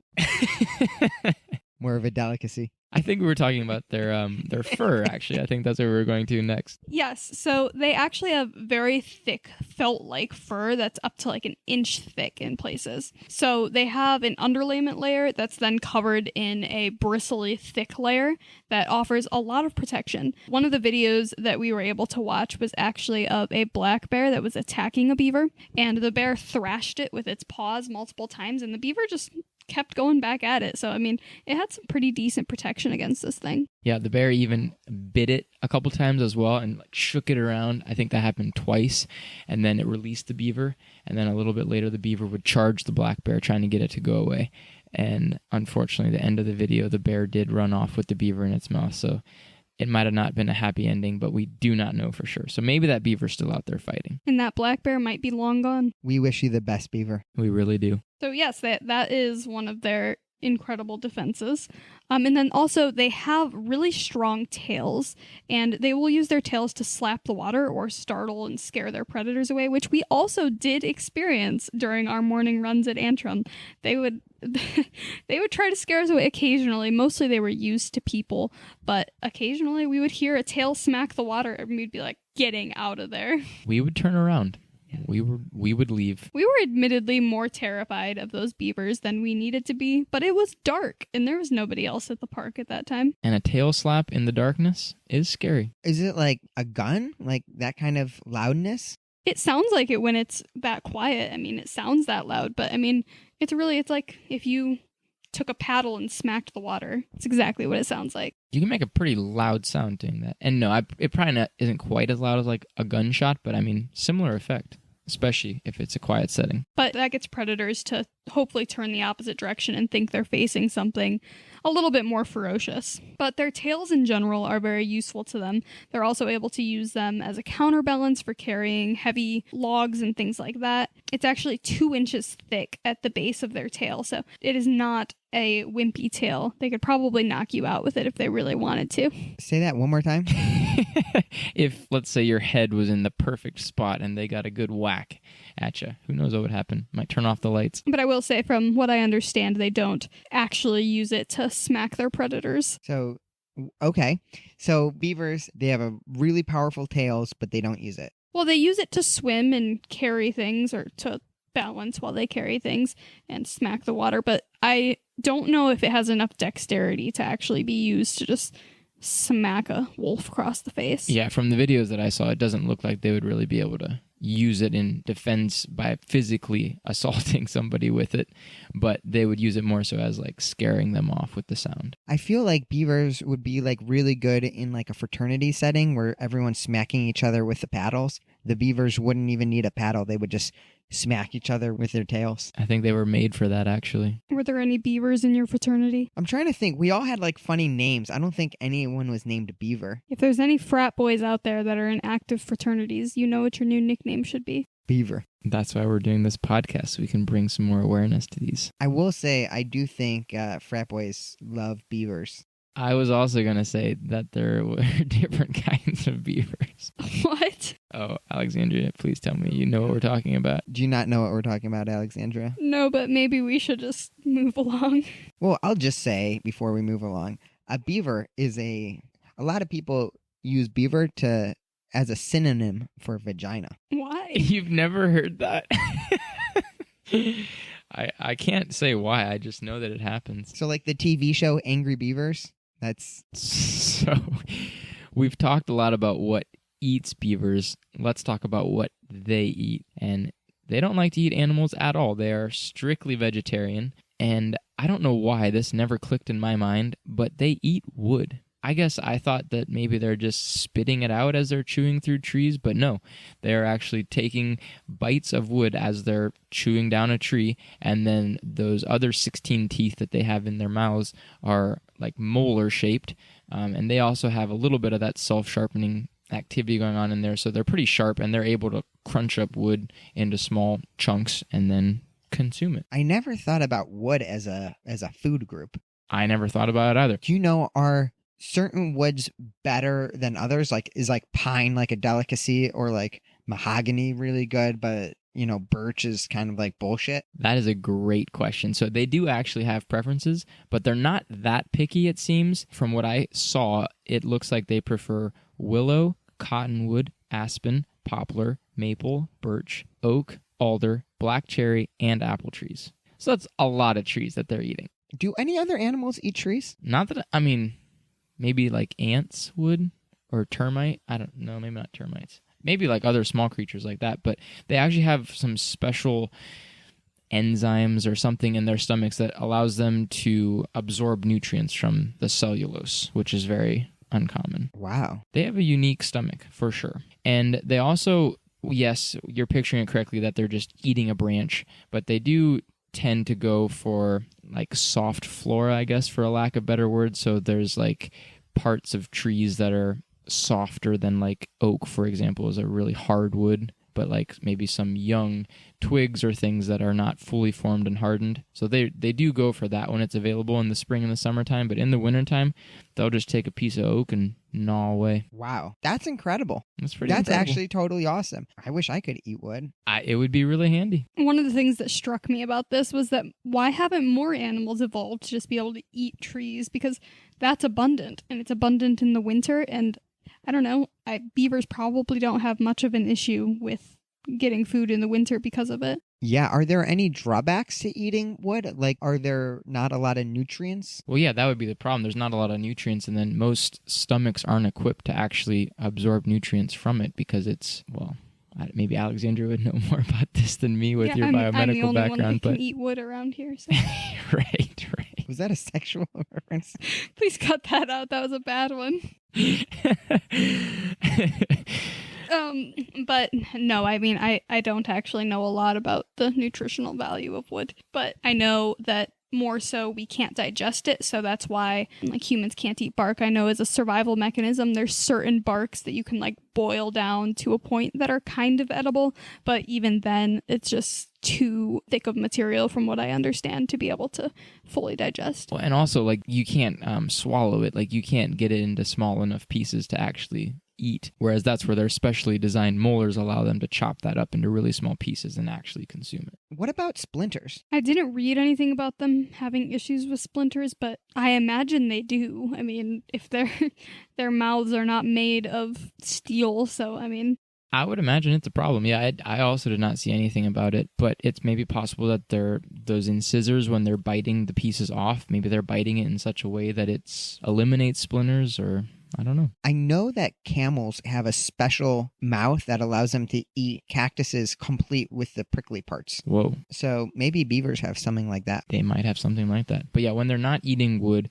they will also eat roots, vines, leaves, lily pads, shrubs, and grasses. So they don't strictly eat wood, but that is a large part of their diet. Will they eat any normal food like a berry or a nut?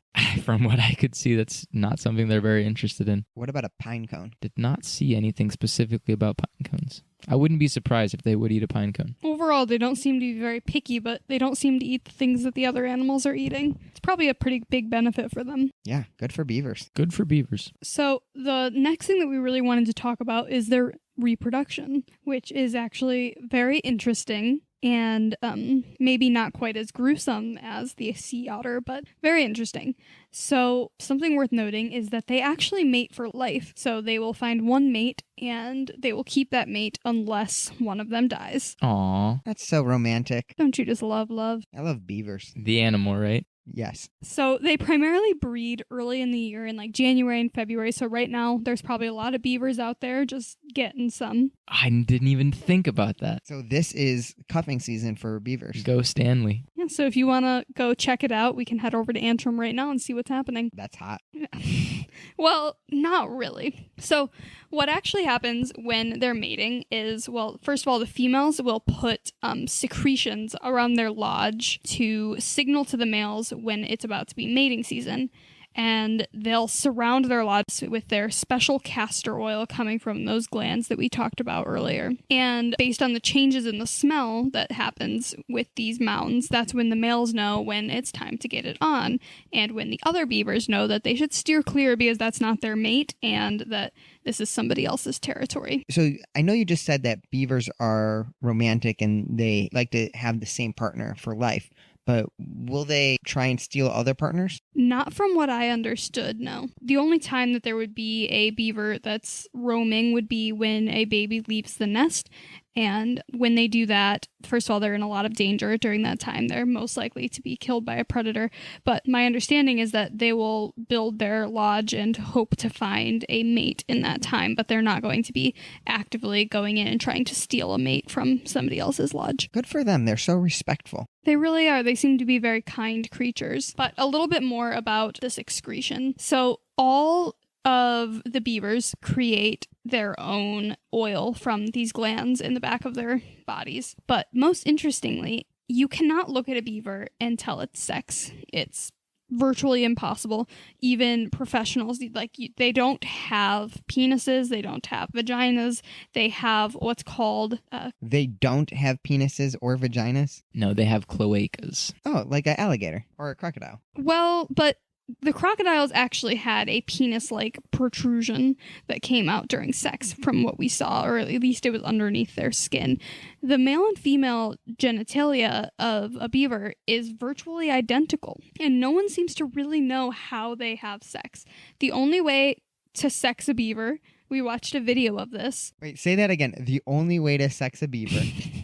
The only way to determine sex a beaver. Yeah, that's what it's called, is sexing. That is what it's called, but to determine the sex of a beaver. The only way to determine the sex of a beaver that scientists know as of now, other than doing like a full chromatogram or whatever that's called, is to look at this fluid that comes from their rear ends And based on the color and from what I understood of the video, the scent, they would actually sniff it and see what it smelled like. But based on the color primarily, they could determine if it was a male or a female. And you just see all these scientists sitting around sniffing beaver butt juice. But because of this and their nearly identical genitalia, we really don't know what's happening when they have sex. They're doing it in this little lodge, and they just seem to do it in private. But I'm sure that we've witnessed it, but like humans have witnessed it. Like there's beavers in captivity, but we really couldn't find anything that described what's actually happening. Do they give birth like normal animals? I mean, they give birth through their cloacas, from what I understand. Question. Is it possible that Stanley was really more of a Stanlet? Yes. Yeah, it's very possible. We've thought about this often. And apparently there's no difference in sizes really between males and females, because that would be the other way that you could tell them apart. But no, it's basically just down to the color of the excretion and the smell. And apparently the males smell more like motor oil, and the females smell more like old cheese. Ooh, that's sweet old cheese.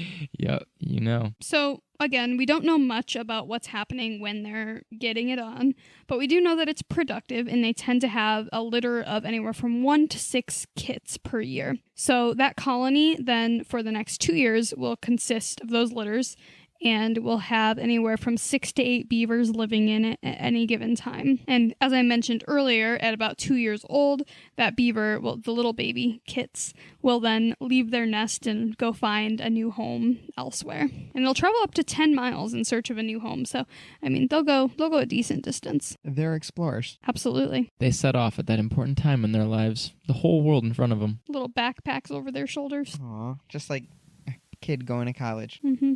But they have to go find an area that does not already have other beavers because, like we said, if they're coming up on another couple's territory, they will be chased off. So they have to steer clear and find an unoccupied area. So they're quite territorial. They are quite territorial. Once they have their pond or section of their stream claimed, then they will defend it. When they're defending, is it mostly males fighting other males, or will males fight females? See, we don't know because, like I said, it's so hard to tell what is what unless you are taking them into taking them in a clinic and actually testing the excretion. I'm distracted now for the rest of the evening. I'm distracted thinking of beaver. I love beavers. I love beavers too. They're very respectable animals, and their day-to-day lives, I mean, they just want to be left alone so that they can wake up in the morning, go to work, chew on some trees. Send their kids off to college in 2 years. That's all they want. But no, on a real note, on their day-to-day lives, they wake up in the morning and they are building dams or working on their lodge, and that is a kind of a common confusion. So they build dams, and that is what you see when it's blocking rivers or streams and causing flooding. That is a dam. The lodge is what they're actually living in, so that's their home. And the lodges are, I'm sure you've seen them somewhere, you might not have known what it is, but it sticks out of the water maybe 3 feet or so. It's like a dome shape. It would look like a mound of sticks and maybe some mud mixed in as well. And then their lodges are really cool because they actually have 2 entrances underneath the water, so they swim up into their lodge, and then there's a kind of a common area, if you will. And I actually found a video on YouTube of people getting into an old abandoned lodge, and it was like 6 feet by 3 feet tall. So 6 feet, like a 6-foot circle. So, okay, the diameter was 6 feet across, and then it was about 3 feet tall. So a pretty large space that the beavers were actually living in, sleeping in, giving birth in. That's their home. And these lodges are intense. Bears try to get in them, and they're not able to break through. They are built with layers and layers of mud and sticks and logs and even rocks, which are really funny because, yeah, they actually carry rocks with their nimble little hands and place them as they're building the lodge, which is just a fun mental image. No armpit pockets, but... No armpit pockets. I'm so impressed that beavers can build houses that can withstand bear attacks. I was really impressed. Watching this video, it's from a YouTube channel called What's Inside, which is actually a really popular YouTube channel. I hadn't found it before. But they went to a hardware store and they bought special tools, and they had shovels and pickaxes, and they were set to get inside of this thing, and it took them quite some time before they were actually able to punch through and get on the inside of it. So why was it abandoned? Just if the beavers die, I mean, they do eventually die of old age, or they could have been killed by a predator and just no new beaver had moved into the area. Will a beaver utilize an abandoned lodge for its own? Yes, that did seem to be something that's quite common. I didn't find video proof or anything of that, but from reading online, it does sound like that's something that happens. And their ability to build dams and cause certain areas to flood, and really the reason that they build those dams is because in some areas, if they don't already have a pond or an area that they can build their lodge, then that floods an area where they can then build their lodge and have that protection. But in doing so, like we had talked about at the start, they are able to alter their environment. And they are also a keystone species, which was interesting that you had mentioned that with the otters. And that is the reason why they are a keystone species, is because they change the environment in that way and create homes for so many other species. It also helps with soil erosion, and it also helps to control floods, since they have all these dams and water control systems in place. They're the engineers of the land. That's incredible. It really, really is. And they used to be everywhere when European settlers would have first come here to the United States. And so basically every stream and pond and every area that they could have been, there would have been beavers living there, which is a pretty cool thing to think about. I love these animals right now. I'm a big fan. Yeah. And that brings us a little bit to their conservation status. So right now they have a very stable population in the U.S. They have anywhere from 10 to 15 million beavers in North America. Actually, that might be overall. I believe that was 10 to 15 million across Canada and the United States in North America. Yeah. So that's specifically the North American beaver. That's not including the Eurasian beaver. I believe so, yes. However, they have not always had these significant populations. So when European settlers first came over, around the same time periods as otters began having issues, the European settlers would hunt beavers very heavily and actually almost hunted them to extinction. At one point, it's estimated that there were only 1,200 beavers in the United States and in Canada. Motherfucking poachers. Yeah. And it was all Abraham Lincoln's fault. Was it really? No, not quite, but it was the top hat's fault. You know that iconic hat that Abraham Lincoln wears that you think of? It's that undercoat, the first layer of beaver skin that's very felt-like material. That was sought after specifically for making those top hats. What a terrible reason to kill beavers, for the undercoat of a stupid-ass Lincoln hat. Like, yeah, not worth it. It wasn't even a very protective hat from what I remember. Oh, that is terrible. But anyway, that became no longer profitable after some time and no longer fashionable to wear those types of hats. So at that point, the beaver population was able to spring back to what it is today. But just another example of what happens when humans get too greedy. Those dang humans. Well, I'm so glad that beaver populations are back in the millions, you said. Yeah, they're doing really well right now. And they've actually taken a little bit of revenge on humans throughout history. From what we can find, there has only been one instance where it resulted in a death, but they have killed a human. In Belarus, it was in the 2000s, I don't remember the exact year, not too long ago, a 60-year-old fisherman was trying to take a selfie with a beaver, and the beaver came up and bit his leg and severed an artery in his leg, and he bled to death. Wow. Yeah. That says a lot about the beaver bite. I think so. That's terrifying. And that's in Belarus? In Belarus. Yep. So that would have been a Eurasian beaver, correct. Yes. So no North American beaver has killed a human that we know of. Weren't you telling me a story about how Stanley attacked someone once? Well, maybe I was telling you how that he had attacked us, which that was that instance when we were running and we saw the boulder and the boulder moved. But we do actually also have a friend whose dog was swimming just right over here in the Olentangy River. And she had thrown a ball for the dog to go after. And she watched it happen where a beaver right across the river dove into the water at the same time and went towards the dog because the dog was swimming towards its lodge. And she tried to call her dog and she couldn't get the dog back in time. And this ends okay, don't worry. But she heard the dog squeal and yell in the water and swim back as quick as it could. And it had 2 beaver tooth marks down its abdomen. So the beaver had dove under the dog and came up underneath it and bit it on the chest. Did the dog have to go to the vet? I don't think so. I think that she said that the cuts were shallow and she healed, but she was not. I think that she said that the dog won't go into the water now and is quite terrified because it has no idea what happened. What kind of dog was this? Like what size? Probably 50, 60 pounds. Average, maybe slightly larger than average. 50, 60 pounds is pretty big for a dog. Wow. Okay. So beavers will attack dogs and beavers can kill a human. Well, and that is where they're very territorial. So they often aren't seeking that out. But yeah, if that dog's swimming towards their lodge, they'll go defend it. And then oftentimes, if the beavers are attacking humans, it's because they're rabid, which that is a thing that can happen.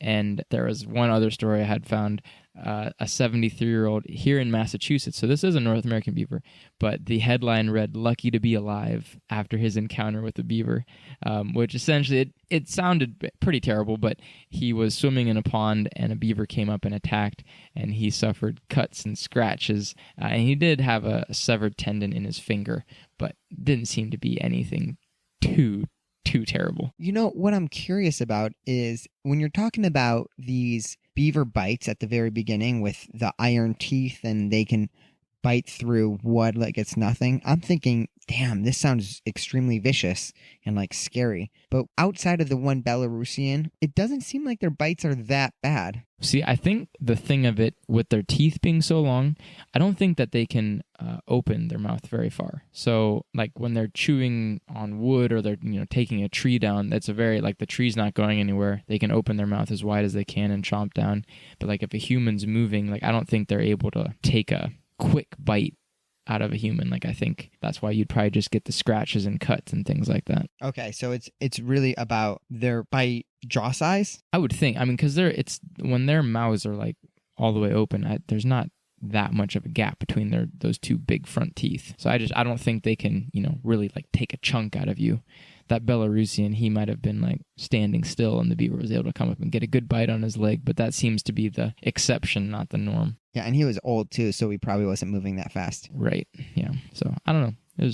It isn't. I thought the same thing, that it seemed like the cuts and scratches were minimal to have been, if a beaver bit you, that you would have a little more than that. But yeah, well, I will say, I don't know of any confirmed human kills from otters. we've got that going for us. So, Well, we do have something. That's a good start. We do. But yeah, I think that about wraps up our beaver facts for today. I mean, they're definitely really cool animals, but what do you think, Dan? I am really impressed with their teeth. I love the fact that they're basically the Tony Starks of the wild. And I'm really impressed with their size too. And you said that the ferocity where they were willing to fight a bear, even if they lost to a bear. Like, bears are like 400 or 500 pounds big. Yeah, it was an insane video, like the little beaver and the bear. And there was a time in the video that it was backing the bear off. I mean, ultimately it lost that one, but Still impressive showing by the beaver. So, do you think it's a good time to start talking about the...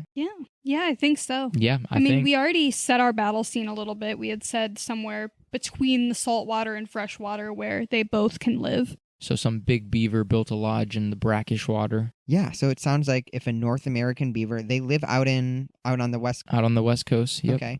So this is maybe a battle that has happened. Or do they live in Alaska? Yeah, they would. Okay, so anywhere on that Pacific Northwest region, Mm-hmm. you're going to see some beaver building its house out on some brackish water, and the beaver's going to be swimming. Beaver's a faster swimmer than the otter, Slightly faster, half a mile an hour. but I'm assuming it could hold its own in the water. Yeah, I would think so. So how do you think the fight would start? It seems, well, it depends on, so if the otter comes into the beaver's territory, the beaver might attack.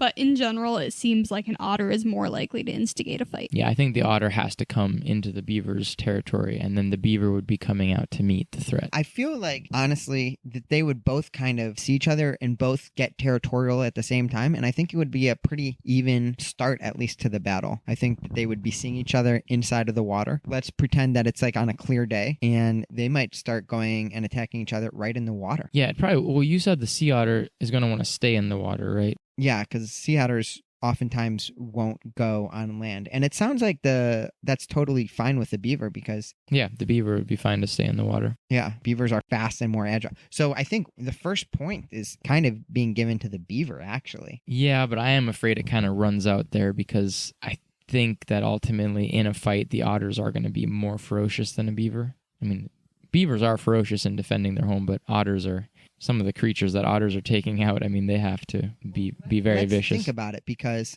I don't know if, yes, otters are pretty vicious, but it didn't seem like the sea otters had nearly the same level of viciousness as the river otters. Okay. I mean, because most of the time when they're attacking, they're going after clams and mussels and smaller fish, and those aren't that fast. I mean, big octopus, okay, I'll give it. And sharks. That's a good point. Yeah, what kind of shark was that? That was the Horn shark, maybe? horn shark. I think that the horn sharks, I mean, they're not vegetarian, but I think they're like catfish. I don't think that they're... Okay. But even still, so the things the beaver does have, like, pretty decent defenses. I mean, its skin is not easily punctured and torn apart, so... Can you... Yeah, so let's talk about the skin first. So beavers, you said that there was a bear that was swiping at it and it wasn't really hurting it? Well, it was getting hurt, but it wasn't completely killing it with a swipe. Yeah, beavers, I mean, they're pretty formidable. I don't think, really by any creature they're an easy kill. So I think an otter would struggle quite a bit to actually kill it. The beaver's attacks are really where it is lacking. Because I don't know, like, especially with the agility of an otter, I don't know that a beaver is going to be able to land anything significant. Really, its only chance would be if it's biting it with those front teeth. What are the chances that a beaver bite can get an otter, and where could it do the most damage? So there is more than one human attack by beavers. Like, it's not something that's that rare. There's rabid beavers and it happens. And there's only one fatality because there's only been the one time that it happened to get an artery and kill a human, which is where I'm a little bit hesitant to say that it's going to get a death strike with its teeth. Yeah, because it's not like it can't bite, its neck really, or like it can't bite through its midsection. It would be kind of, it could only bite in a little bit. If it's going to bite a leg, it could bite the leg, but it can't like chomp on something just because its mouth can't open that wide. I would even say that story we told about the dog swimming after the ball is actually a pretty good example of what might happen. Like, the beaver might get a good scratch at it with its teeth, but it's not really able to get that chomp down action. And why is it not able to get that chomp down action? Because it's got a little jaw. Because it's got a little jaw. Like, think about you in a battle trying to wrap your mouth on somebody to like sever something. Like, it's not easy to get even a human-sized mouth around a significant part of a body to make a bite. And now imagine that your bottom teeth and upper teeth are an inch long. We're all just chopping our teeth trying to like explain it. Yeah, I don't know. I want to look at a beaver skull. And I really want to get a beaver. Because the otter is, how big did you say? Bigger, 80 to 100 pounds? Yeah. And so let's talk like an 80-pound sea otter versus a 70-pound beaver. 70-pound beaver. About real sizes. Oh, wow. Okay. You're right. I'm looking at these. These beaver teeth are very orange. Yes, they are. It's looking like the beaver mouth just isn't opening that wide. I want to see beaver mouth open.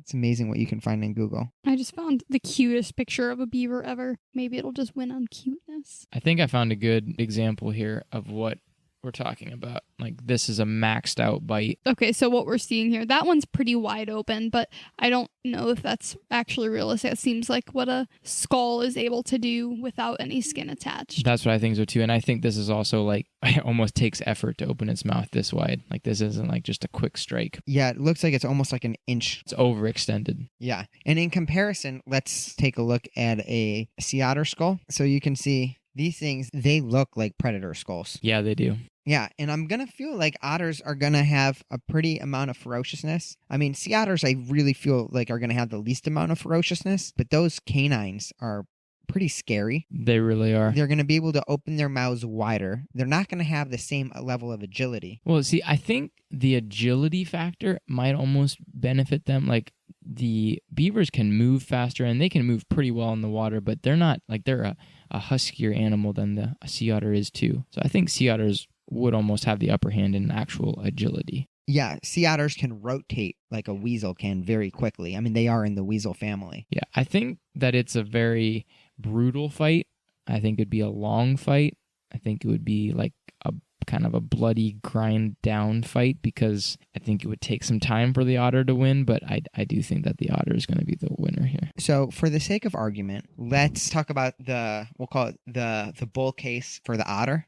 The bull case for the otter is that it meets up with the beaver and it just has the bigger mouth, the more ferocious canines, the more ferocious mentality, and it's so comfortable in the water. It's used to fighting in the water, specifically, octopus or whatever. But those advantages are going to give it the ability to eventually defeat a beaver, even if the beaver's putting up a good fight. Can we put together a bull case for the beaver? Like, if the beaver was going to win, how would it win? I think if the beaver's going to win, it's the maximum sized beaver so that the otter can't bully it around or push it around versus a smaller otter. So maybe we found an 80-pound beaver and a 75-pound otter, same weight. And the beaver sneaks up on the otter. The otter does not know it's in the beaver's territory. So the beaver comes up, maybe it's underwater, the otter doesn't see it, and it lands just maybe not a death blow by actually severing an artery, but it gets a bite that maybe disables a leg or disables something significant on the otter.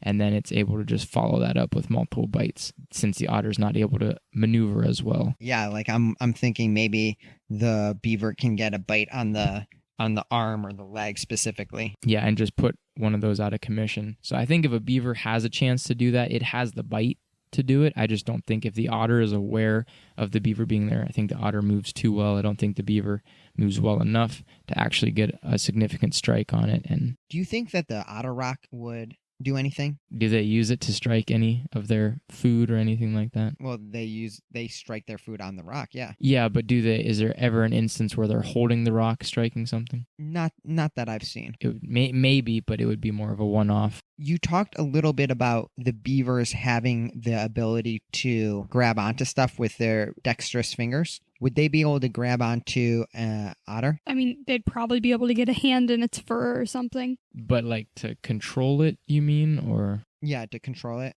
No, their hands are very fragile if you look at them, actually. Like, I was pretty surprised by how nimble their fingers are.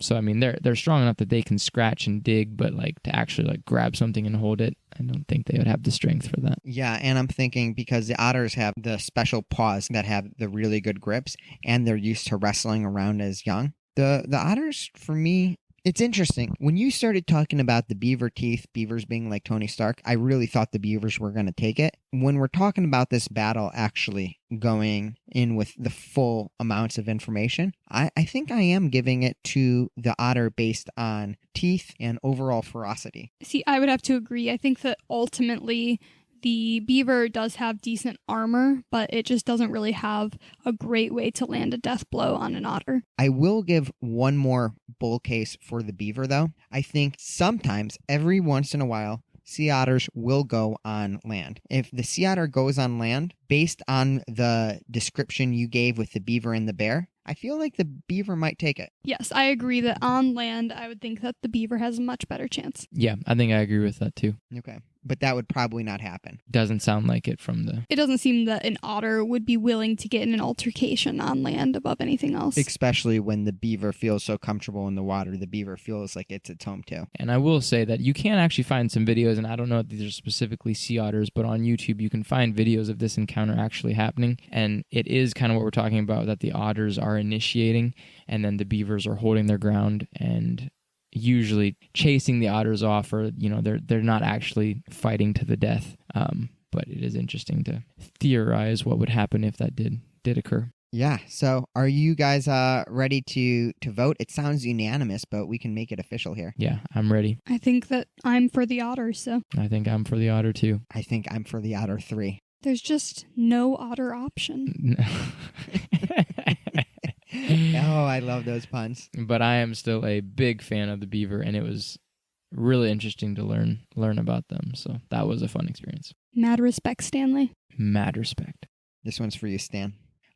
Well, okay, so it looks like the otters won 3-0. I'm glad that my animal won this week, especially since your animal won last week. If any viewers didn't watch it yet, it was shark versus crocodile. That was an absolutely incredible matchup that we had with our friend Rob. Yeah, Yeah, so moving forward, we're definitely excited to find something new to talk about. However, it looks like next week Quinn and I will not be here. We're going to be out in the mountains of Morocco having the time of our lives. So Dan's going to find a co-host to hang out next week. Yeah, I'll be back, and I'll bring an amazing set of friends to help co-host with me. It's going to be a great time. But I promise that in the meantime, we'll collect some really cool camel facts. We will. We'll have to, talk about some Moroccan animal whenever we come back. So Perfect. I'm excited for that. And yeah, while we're talking about the show and stuff like that, one of the things that I wanted to do is I just wanted to give a couple shout outs and give a little bit of feedback from what the viewers have been saying to us. And first of all, everyone that's reached out to us, thank you so much. We love your feedback. And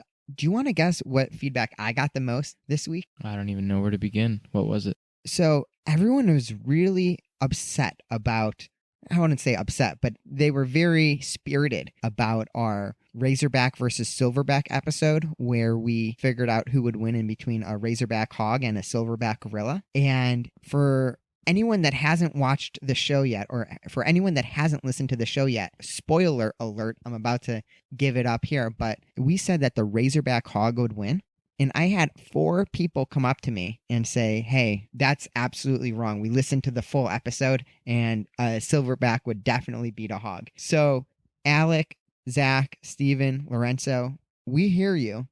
And it's making me reevaluate my decision. One of the things that they said was that the gorilla was just way too strong and that all of that muscle is going to end up making a huge difference. And the level of confidence that all of them had when they were telling that to me, I think I want to switch my vote back. So now that's a split decision. Well, I mean, I understand why they were passionate about it, but I ultimately think that the Razorback was going to win that one.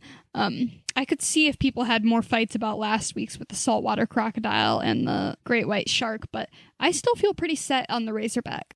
And I would just add that, sure, I'll reconsider with what they're saying, but this happened to me last week when we were talking about the great white and the saltwater crocodile, that after reflecting and I really thought about it, I realized that I was picturing in my head that the saltwater crocodile was still smaller than the great white and therefore making it easier for the great white to win. So if somebody wants to debate that one, I definitely say they have an argument.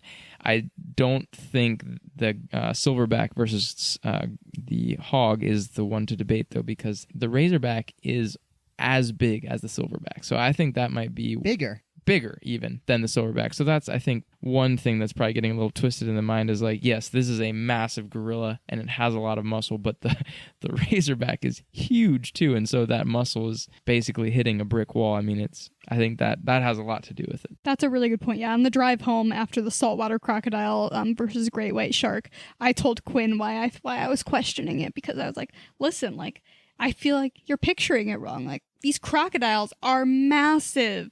They're so big, but it's hard to picture that big of a crocodile because we picture like what you see at the zoo. And same thing with the hogs, I think, is that the people are probably picturing like a little farm pig, and that's just not what's happening here. Well, you guys are making me want to switch back to pig right now. I will put this nail in the coffin once and for all. Razorbacks for life. Maybe we'll have to have a round 2 at some point in the future. You hear that, Alec, Zach, Steven, and Lorenzo? Bring it on. It's hog all the way. But we really appreciate the feedback and that you guys are listening. Yeah, and I'm still surprised by how many people are listening. This is way bigger than I thought it was going to be. We have fans that are reaching out to us right now. Wow. Very exciting stuff. Yeah, we love hearing from you guys. It makes our day. So let us know what you think about this episode. If there's anything, if you disagree, if you agree, we'd love to hear it, even if you're wrong. So Alexandria does not like to be wrong. I think that's a great sign off. Yeah. So everyone, remember, no matter where you're listening to us at, please like, subscribe, follow, whatever it is. We want you to all be members of the Animal Fight Club. We want you to all be Animal Fight Clubbers. This is the Animal Fight Club podcast. We love you all, and we'll see you next time. See you, everyone. Sayonara. Adios.